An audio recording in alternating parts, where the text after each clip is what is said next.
Find something that will make you vibrate every day. Feel like you're vibrating, something that excites you, because this journey robs us of so much joy, right? And so I talk to patients, but I'm really talking to their eggs when I'm talking to them. And I say things like, you're so pretty. So I just want you to be as joyful as possible, attract what you want. And so you're thinking, I have beautiful eggs.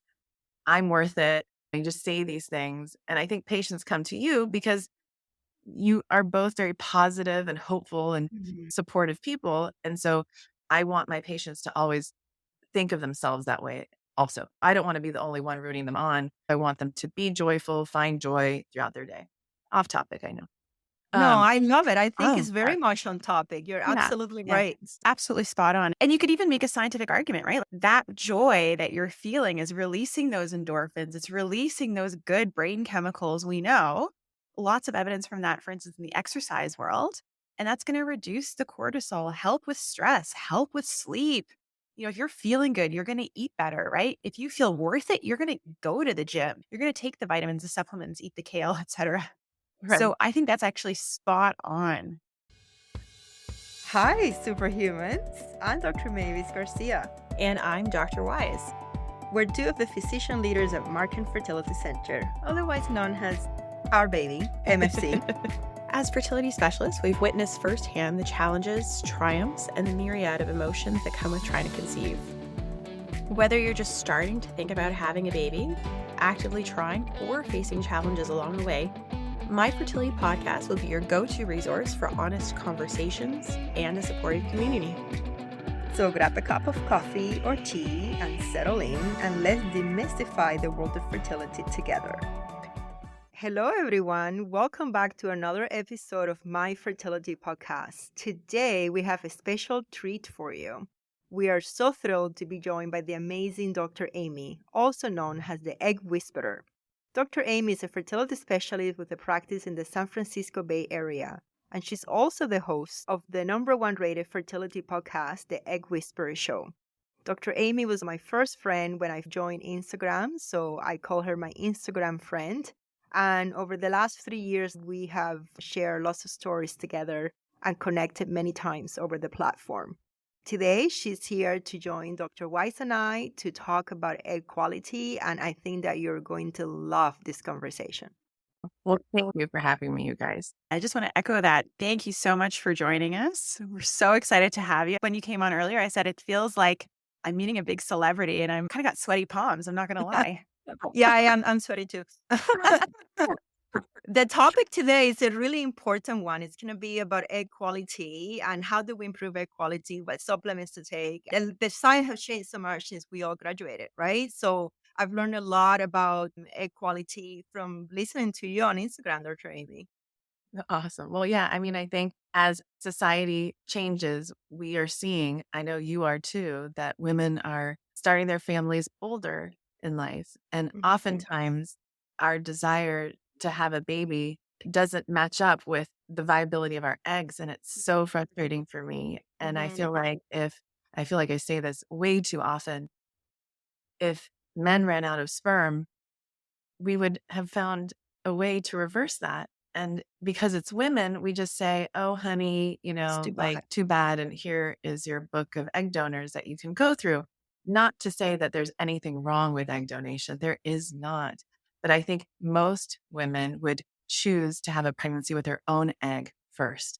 And so that's my approach to care is I want to leave no stone unturned and see if there's anything I could possibly do for my patients, making them feel like they're not crazy for wanting a baby at, let's say, 45, 46, or 47, just to honor their journey so that they can get to the point where they're ready for other options. But at least they feel heard and they feel like they've done everything possible. And the things that we're going to talk about today really are about longevity as well.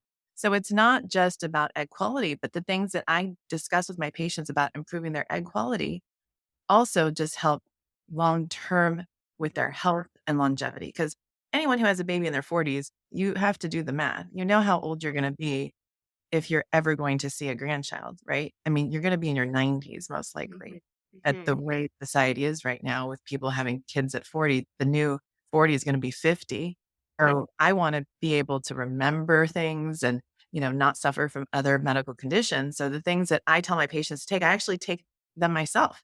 75. I don't know if you can, I mean, I look pretty good. I'm just kidding. Part 2, sharing Dr. Aimee's Yeah, dermatology secrets. totally.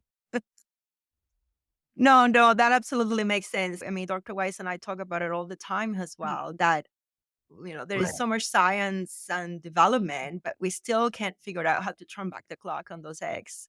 Right. Right. And one thing I would say is that even though I finished training, relatively recently, I actually don't think in my training I heard a lot about improving egg quality and things like lifestyle factors. It wasn't really emphasized. It's more like, okay, this is your IVF protocol and this is what you can try and then egg donor. So Mhm. I think I've actually learned a lot more about this whole topic after graduating than I even did as a fellow. Yeah, I think in training we're taught if your FSH is over 12, your AMH is a certain level, you have a certain egg count, or you've hit this certain age, good luck. True. You have a better chance getting struck by lightning than Yeah. having a baby with your own eggs. And those things aren't true. I mean, of course, inevitably, 100% of the time we'll run out of our healthy eggs, Mhm. but there isn't necessarily a way anyone can say for sure that egg quality supplements will not help you. So it's always a good thing to consider taking and trying. Yeah. And it's exactly what you say. The number of times that I've had patients have come to me for a second opinion telling me, well, they told me my only option is an egg donor. And they've maybe haven't even done an IVF yet, or they've done it only once. They haven't really taken any supplements. Nobody has talked to them about lifestyle. So absolutely, I agree with what you're saying. It's not that we have a magic cure or anything, but it's about Mhm. giving every single patient that sense of, I really did try everything. And now Right, I'm ready for the next step if it comes to it. right, right. So tell us all of your secrets, Dr. Aimee. What is your approach to egg quality? Well, first, it's be strong mentally and physically. I think a lot of times fertility patients, they're given mixed messages about physical activity and they're told you can't be active, you can't sweat. I get emails like, how high can my heart rate be? I'm like, what are you talking about? I'm like, high impact, high intensity, work out, like work those muscles. So I think Mhm. that's important. Looking at your body size. So we know there recently published, there was a study looking at BMI and women who lost weight had a higher follicle count. So for me, that also makes me think, and egg quality could be better. Okay. Mhm. So treat all your medical conditions, whether it's diabetes, thyroid, blood pressure, just make sure everything is in check. And then from other things that aren't supplements, sleeping well, so at least 7 hours. I have a hard time getting above 7 hours. So I always make recommendations for what I think I could do because I don't think it's fair for me to say, like, get 8 to 9 hours of sleep. That's like nearly impossible. At least 7 hours. Hydrate well. So drink water throughout the day. And then the other thing that I was going to add is this is really going to make you laugh. Find something that will make you vibrate every day. Feel like you're vibrating, like something that excites you because this journey robs us of so much joy, right? And so I talk to patients, but I'm really talking to their eggs when I'm talking to them. And I say things like, you're so pretty. So I just want you to be as joyful as possible, attract what you want. And so you're thinking, I have beautiful eggs. I'm worth it. And you just say these things. And I think patients come to you because you are both very positive and hopeful and Mhm. supportive people. And so I want my patients to always think of themselves that way also. So I don't want to be the only one rooting them on. So I want them to be joyful, find joy throughout their day. Off topic, I know. No, Um, I love it. I think Oh, it's very much on topic. You're yeah, absolutely yeah, right. yeah. Oh, So yeah, absolutely spot on. And you could even make a scientific argument, right? Like, that joy that you're feeling is releasing those endorphins, it's releasing those good brain chemicals we know. Lots of evidence from that, for instance, in the exercise world. And that's going to reduce the cortisol, help with stress, help with sleep. If you're feeling good, you're going to eat better, right? If you feel worth it, you're going to go to the gym. You're going to take the vitamins, the supplements, eat the kale, etc. right, So I think that's actually spot on. right. And that brings me to the next thing is your diet. So Mm. avoid elimination diets. Don't make yourself crazy. Don't give yourself an eating disorder. Don't become orthorexic. There's no such thing that eliminating gluten, dairy, sugar improves your fertility. Eating a well-balanced diet, avoiding ultra-processed foods, that's going to be helpful. But I get it. Like there's so little of this process that we can control. So it's the foods that we eat that people focus on. And sometimes it turns into a psychiatric disorder where people become extremely obsessive. And I try and get people to steer away from that. And I know there's so many mixed messages online on social media, but I promise you, if there was an elimination diet like that that actually improved your egg quality, I would be shipping those food kits to your home if that were a thing. And as far as supplements, I start off with a really good prenatal. And I don't want to talk about brands because I'm not trying to sell a brand, but a really good prenatal. The prenatal that I tell my patients to take has fish oil in it, 2000 IUs of vitamin D. That way it's 4 tablets a day. It's a lot, but you can also just take everything separately as well and get a separate fish oil, a separate vitamin D. Then CoQ10, and there are different versions of CoQ10. It all ends up the same regardless of which one you take. So I don't focus on it has to be ubiquinol, but CoQ10. And then I'm always looking at different things to see what else we should add into, the blend that I recommend to my patients. But there's something called resveratrol, and it also has pterostilbene in it. There's one brand that I tell patients to get, but they can get whatever they want, and I just send them the link for it. So resveratrol.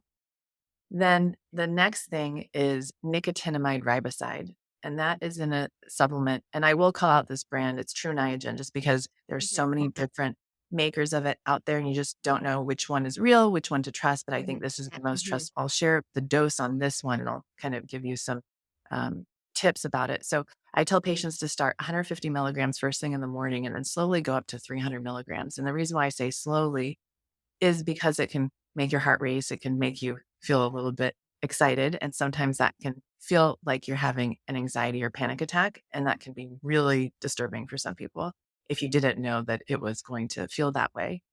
And then once you're at 300 milligrams, then start to increase even higher. And you can even go to 1,000 milligrams a day. So I take 500 to 1,000 milligrams a day.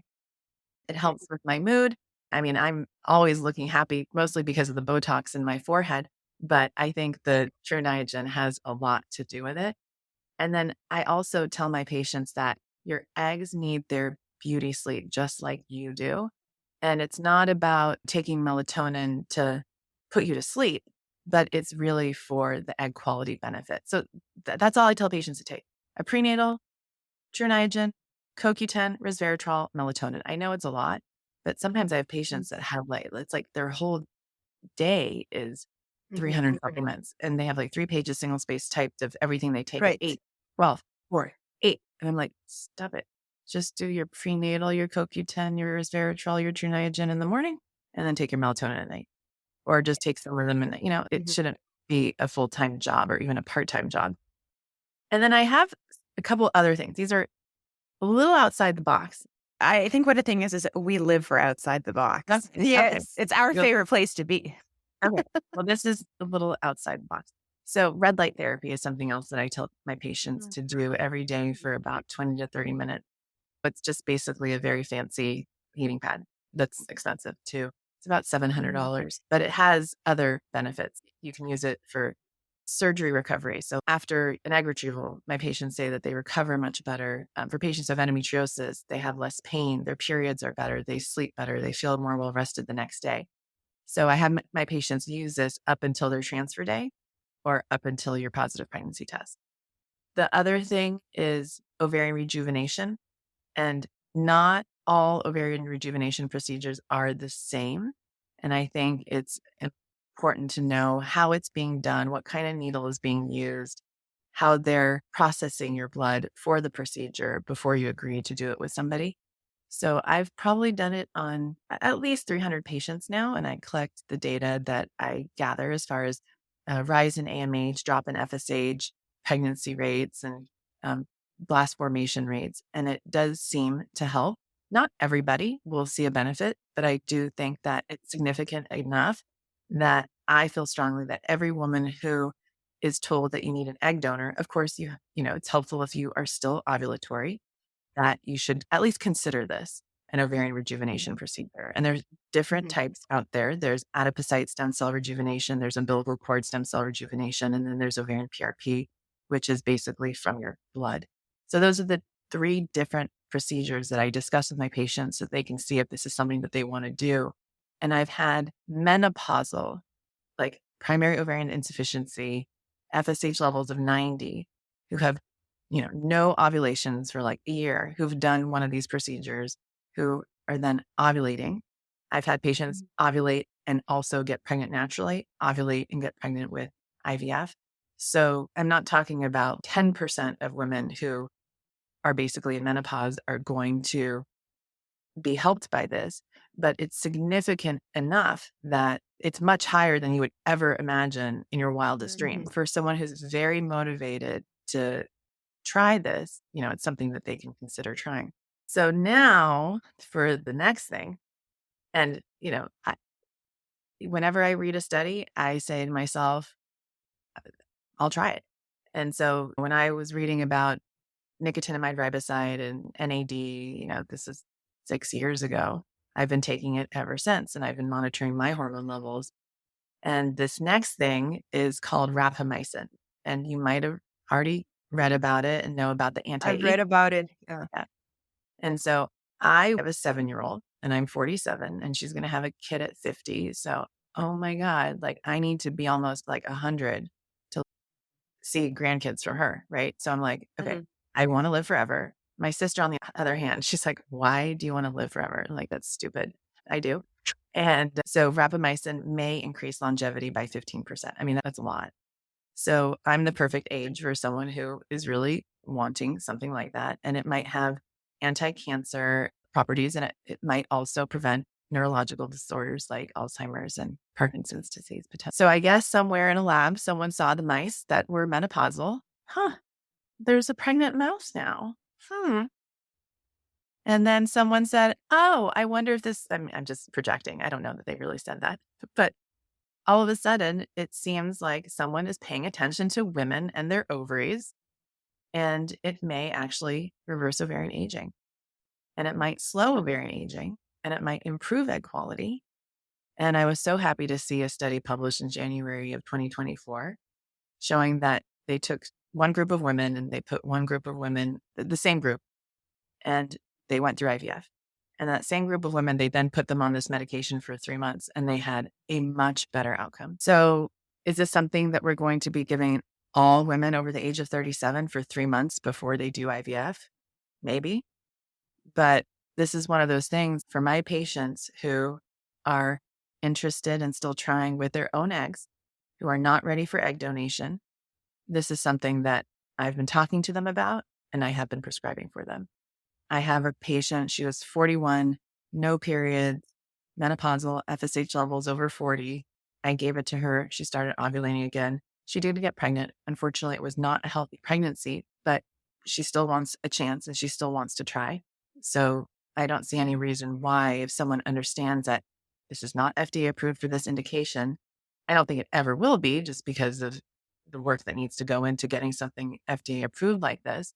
There currently is a clinical trial at Columbia University looking at this drug. Basically, what they're doing is they're giving it to women and just measuring their hormone levels over 3 months. Okay. I mean, that's great, but I already know from the experience I've had on it that it does increase AMH, it does drop FSH. And so I'm hoping that there are going to be more studies about this, and we're going to have more people prescribed it for the purposes of potentially increasing their egg count, their egg quality. And there are some benefits in patients who have endometriosis as well. So there's some research about endometriosis. And this is actually the first research that was done on rapamycin years ago. And I just don't know why more hasn't been done in this area, but it seems like it can shrink endometriosis. And so there are some doctors who are not in this country who use it in endometriosis patients to improve their transfer success when they're doing an embryo transfer, to help reduce the endometriosis and the inflammation it causes before transferring. So it's all very exciting stuff.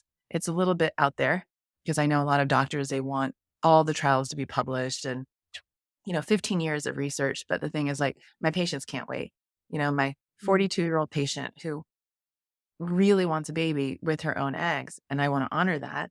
She can't wait 5 years or a year to find out what the outcome of any clinical trial will be. But for me, I think there is enough information out there on the side effects on fertility patients because studies have already been published.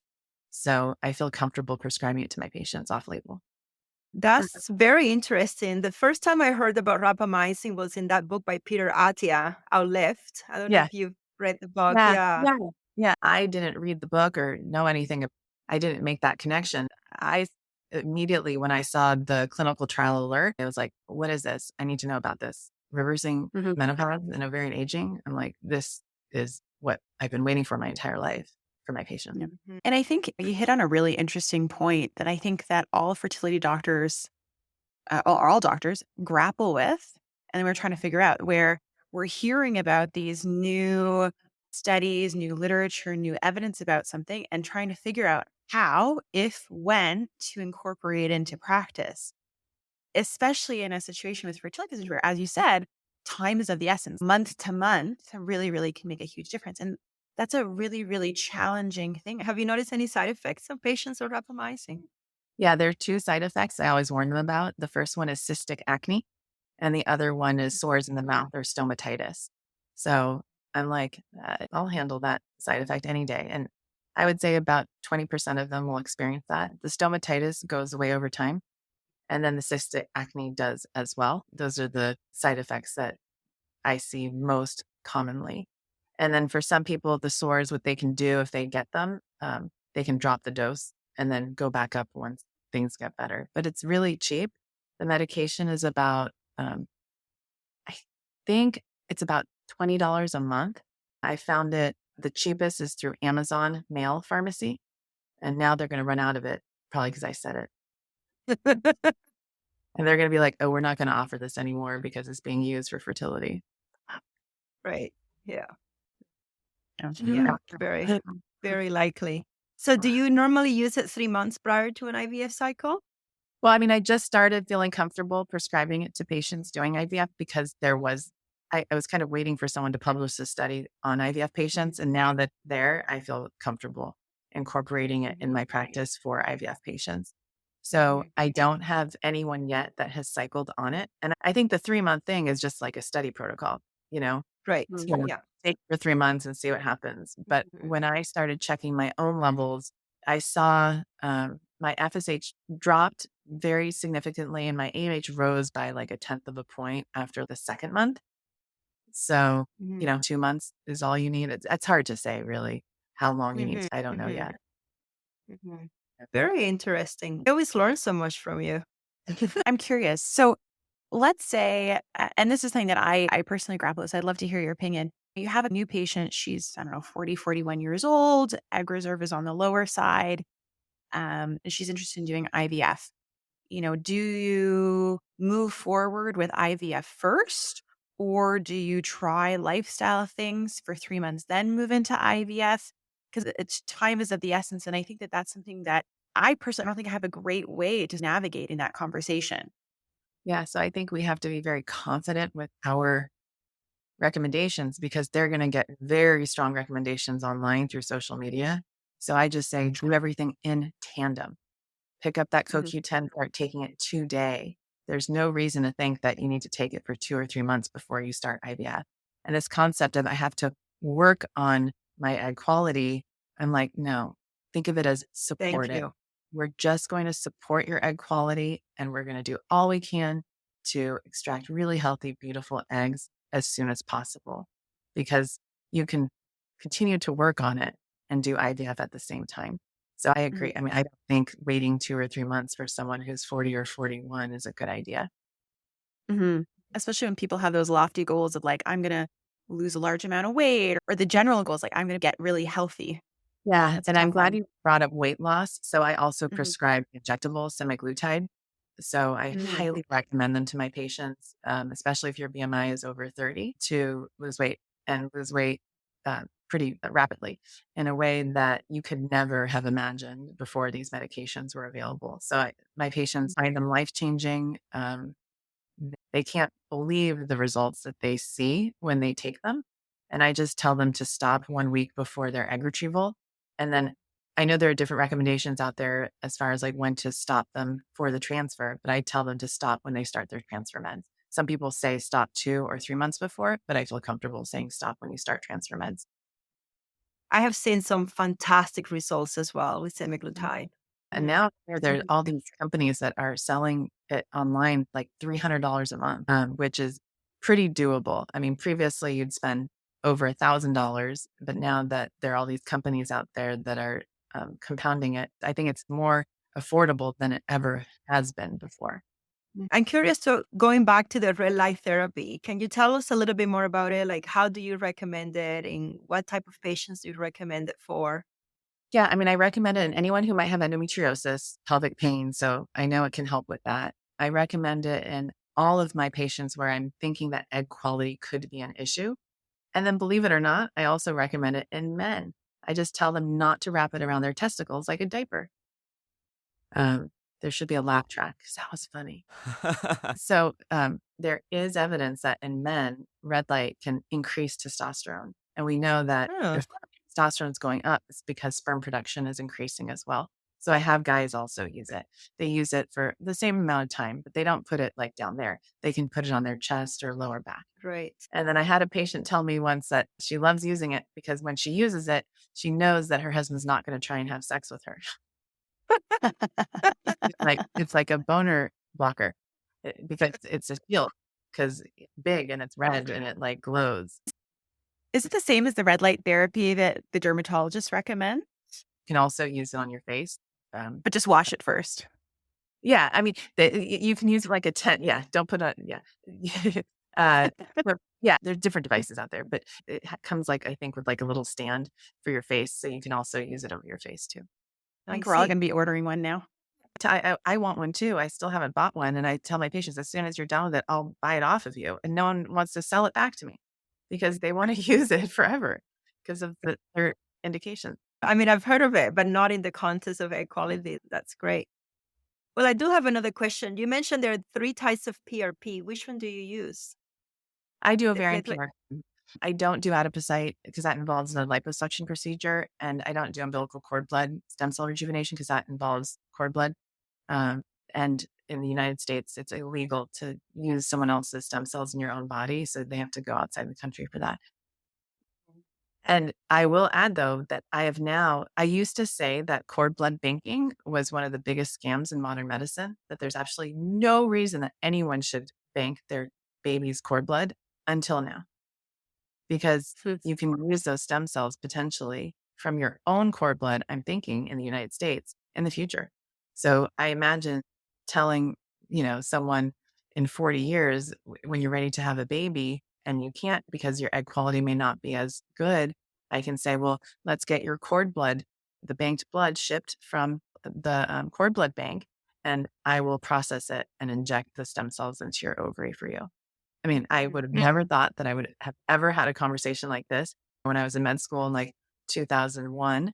But now I can say that that sentence actually could Mhm. very easily be a reality. And it is a reality right now, but it's only a reality for people who are comfortable using someone else's cord blood that's been banked. right, Mhm. right, Or- right, right, Yeah. right. That's so interesting because you're right. I guess we've yet to find out the applications of things we have now that might be usable in many years.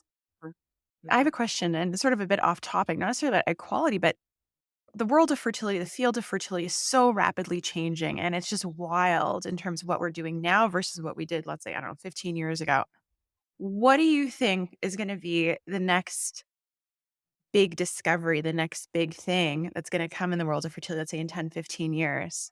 Do you have a sense? Do you have a feeling? Yeah, I mean, the two things that I really want to see, number Mhm. one is IVM, so in vitro maturation, really like a proven method that works. We throw away so many immature eggs in this country, and it just kills me. Like, kills me. Let's say I get 10 eggs and 5 are immature. I'm like, why? you know, like, how is it that I can't use these eggs and inject them? Or even if you culture them overnight, the likelihood of them converting is so poor. So that's one thing that I hope in the next 15 years that we will be able to master. And scientists I know are working on it. The second thing is whole genome sequencing from the DNA that's extracted from an embryo. When you tell someone, oh, I'm going to genetically screen your embryo, they're like, oh, great, the baby's going to be normal and not have autism and not have any birth defects and not have any rare syndromes or disorders. And I'm like, No, that's not actually what we do. All we're looking at is the chromosome. Um, I hope for that day, and I think it's going to come soon. And I think that would be the next biggest breakthrough for us, because then we would have a better way of prioritizing embryos for transfer. And if we can do that, we can also really see if an embryo is mosaic or not. And this whole concept of mosaicism, low versus high, I mean, we'll really know as much as humanly possible about an embryo. So the reason why we can't do it now for our listeners is because embryos are so small. And the amount of DNA that's extracted is so small. So it's very hard to do that kind of assessment on such a small piece of DNA. You can do it on a person because there's one you can extract, but you can't do that on such a tiny cell that you're extracting DNA from an embryo. But that day will come that we will be able to say, this is the entire genome that we have sequenced from your embryo, and these are the results. So you know everything before you do a transfer. So those are the two things that I hope that I will live to see. And I would love for men to run out of sperm by the time they're 40. A little bit of justice, a little bit of equality. I know, don't you think? I mean, every time a couple comes in, I want to say to him, now it's your turn to take your pants off, and I'm going to stick something up your crotch, rather than watching them play Sudoku on their phone. It's true. It's, as much as I'm sure we all talk about equality and equity, and, we're all women in medicine and running businesses / podcasting / this, we want to do it all. Yet it feels a little bit like we're almost cheating ourselves, or I always feel like I'm sort of a bit of a traitor. I say, well, it's kind of the age of the woman that matters. The guy, not so much, right? Right. And that always kills me. Well, that's a good point. I mean, one way to improve egg quality, especially in IVF, is use the youngest sperm possible that you can find. True. All young sperm. So, when I meet someone and I say, well, how long is your journey going to take? If you're someone who's really motivated to do everything for your own eggs, you might be on a 3-year journey until you move on if it doesn't work. So I always say, look, your husband is, let's say, 48. Let's freeze his 48-year-old sperm now, so that if we're still doing this when he's 50, it's going to make your eggs look better to have younger sperm, because we know all the things that go along with older sperm, like having an increased risk of chromosomal abnormalities if a guy's over 50. So that's one thing, is if you're 43 and you're with a 60-year-old. But my point is that if, let's say, I have a 40-year-old patient that's with someone in their 60s and she's doing IVF hoping for a pregnancy with her own eggs, I'll sometimes say, why not consider a sperm donor? Because you might have a good egg in there, but we might be matching up your good egg with his chromosomally abnormal sperm. Is that fair to you as a woman, that you have to compromise your DNA because you're with an older man and he can still do this, and you'll have to use an egg donor? And a lot of times when you're taking care of a couple like that, he already has kids. So those are some of the tough conversations that I have with people up front. They're not easy. And I'm very nosy. They'll say things like, no one's ever talked to me like this before. I'm like, I know, I'm very nosy. I have a big nose. Yeah, no, that makes sense. We've had conversations like that. They're not easy, but ultimately you want to do what's best for the patient, for the couple, right? To get them to be parents in one way or another. So that makes sense. Yes. Yeah.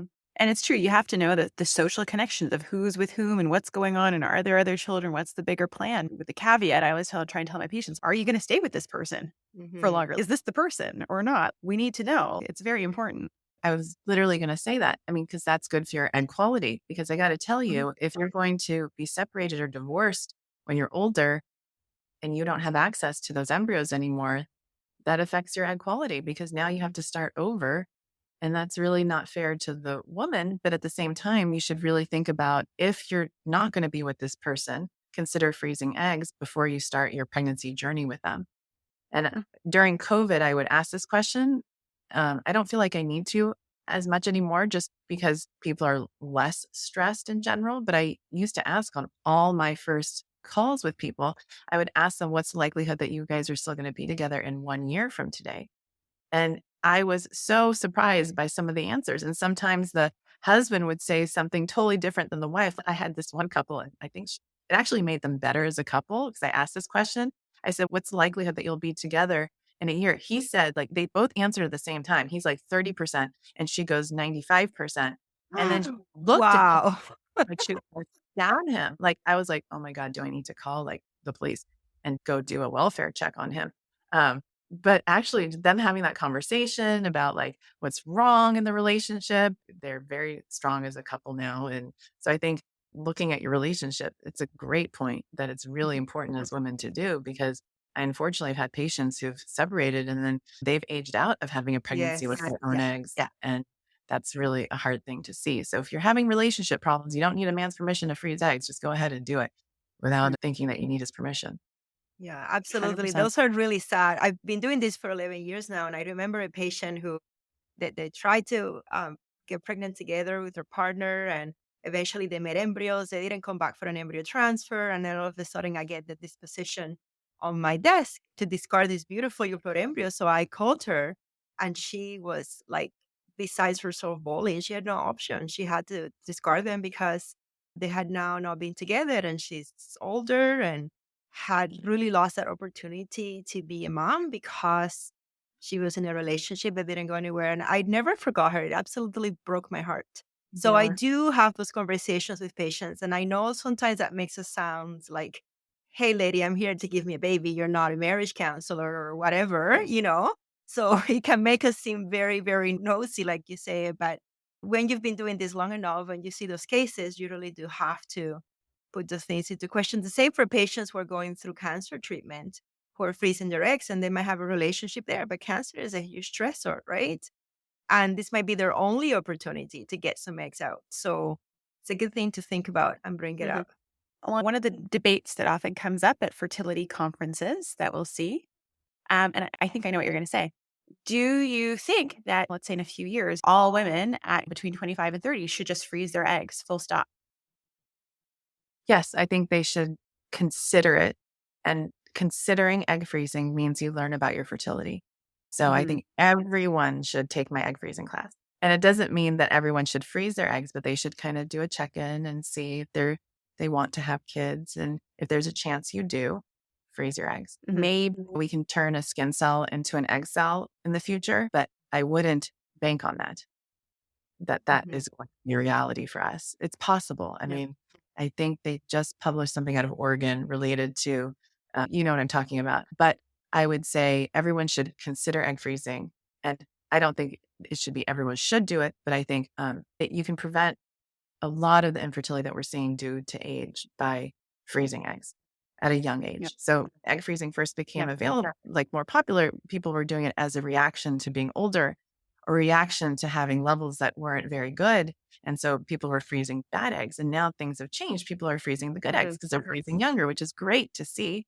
They're freezing when they're 28, 29, not even 32. But I feel like more and more people can be doing it, especially coupled people. So people who are already married or partnered, or even the independent women who have a baby, you can freeze eggs as a way to preserve your fertility to prevent secondary infertility. And more Mhm. people should be doing that, especially with embryos. Al Absolutely. And that's almost in a way kind of back to our whole topic around egg quality. That's kind of the best way to maximize your egg quality long Maximize your term. equality. Yeah, Your own egg donor, you know? that's the So ideal. that's Absolutely. yeah. Yeah. So many women who we're having these conversations with, I'm sure, about their poor egg quality, low egg reserve, whatever. So many of them say, I wish I had frozen my egg when I was younger, or I wish I knew all this information when I was younger because maybe I would have done things differently.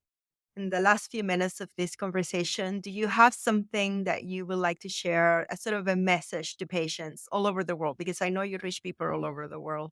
What would you say to people right now who are struggling with infertility, or people who are discouraged because they've been told they need an egg donor, or are struggling with egg quality? I would say something to the lines of hope never killed anybody. Having hope doesn't hurt and it doesn't kill you. And it's okay to be positive, and it's okay to really want something when other people are telling you it's not going to happen. That is okay.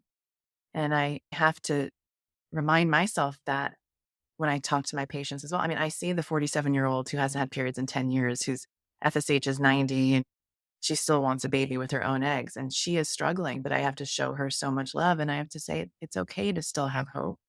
But I'm going to give you that gentle reality check and say, this is not the way it's going to happen for you. And I want you to be a mom as young as you possibly can be and to think about all the ways to do that. So I think that's probably struggle is real, and you just have to be really kind and loving to yourself and really take care of your mental health from the beginning. I think what happens is people struggle and then they go down and they spiral and then they have depression, anxiety, and then sometimes substance use disorder is related to alcoholism. A lot of people will abuse alcohol and they may not be as open about it. So I think taking care of your mental health from the very beginning, and that's why I talk about vibrating every day. Find something that like makes you so happy that you like look forward to do it every single day, like every day. Like for me, it's like I love my music. If I'm just have a moment, I'm going to turn it on. I'm going to rock out, and it's just what I do. So I often ask my patients when I do a blood draw or when I'm doing an embryo transfer. And so I'll ask my patient when I'm doing their blood draw, what song do you want to listen to? And then a lot of them are like, oh, I don't know. I'm like, I need you to find that. I need you to find your song. Find that song. Find the song that makes you happy. And then I'll say the same thing in an embryo transfer. I say, let me know what your playlist is for our embryo transfer. So they're thinking about something that brings them joy and brings them happiness. So that's along the lines of don't allow this journey to rob you of the joy that you deserve every single day. Life's too short. We're only here for half a second. Live this life for you and make the decisions that'll make you happy and bring you joy. So I know that's a really long answer, but those are the few things that I would want people to remember and know that it's okay to have hope. Don't allow this process to rob you of your joy, and get help for any mental health issues you have from the very beginning of the journey. Don't wait until you spiral. Oh, that's beautiful. That's perfect. I couldn't say it better myself. Thank you Yeah. so much, Dr. You're Aimee. welcome. We really appreciate you coming to our podcast. It's been a real honor. Thank you so much for coming. Just to echo what Dr. Garcia said, I'm an avid listener of your podcast. And even though I know the information, the way that you frame it and the way that you speak with patients and the way that you give the information is fantastic. And you really have this incredible balance of that empathy and providing that hope, but still giving the reality of the numbers and the reality of the situation. And it's fantastic. It's a struggle for us because you don't want to be that negative person. Thank you so much for being You're here. welcome. Of course, you guys are the best. And that's a wrap for today, Superhumans. If you're looking to connect, get social with us. Follow us on YouTube and Instagram at My Fertility Podcast, or visit us online at myconfertility.com. And don't forget, follow, subscribe, and share your favorite episodes. Thanks for listening to My Fertility Podcast and for being a vital part of our community. We know you've got this. We're signing off until next Tuesday. If you found this episode of My Fertility Podcast helpful, please take a moment to head over to the review section and leave us your thoughts. Your reviews and comments are incredibly valuable to us and help guide future episodes. We also welcome you to direct your questions to info@myfertilitypodcast.com. My Fertility Podcast is produced by Rabbit Media Inc. in conjunction with Dr. Garcia and Dr. Weiss. Music from Mix Kit Raising Me Higher by Ajay Stelino. My Fertility Podcast is not intended to replace any type or variation thereof professional medical, health, or legal advice, nor should the content be taken as medical advice. Please contact your primary healthcare professional regarding any medical questions you may have. The information presented in this podcast is based on the knowledge and understanding of the host at the time of recording. Medical knowledge is constantly evolving, and new research may change the understanding of health-related topics. While we strive to provide accurate and up-to-date information, we do not guarantee the completeness, accuracy, or timeliness of the content. The views expressed in this podcast by guests are not those of the host or the management. This podcast is not intended to impose any type of discrimination. My Fertility Podcast and its management are not responsible for any losses, damages, or liabilities that may arise from the use of this podcast.